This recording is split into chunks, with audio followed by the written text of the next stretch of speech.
نحط بقى البتنجانه ونشويها على النار كده.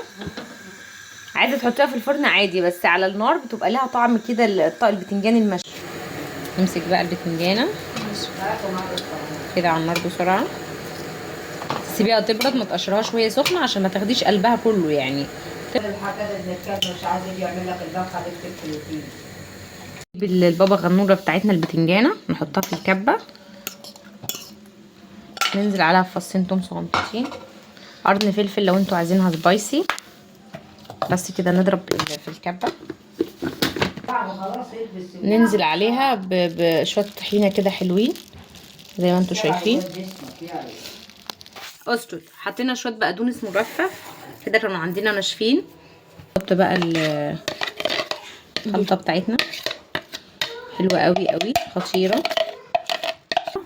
نتبل بقى بشويه ملح صغنطوطين، بص رشه كمون صغنطوطه، تبقى شويه زيت كده على الوش.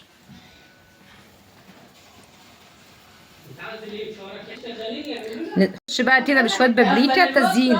لكم في احلى طبق مشاوي، ده ينفع بقى جنب اي حاجه مشويه، طبق جنان جنان جنان.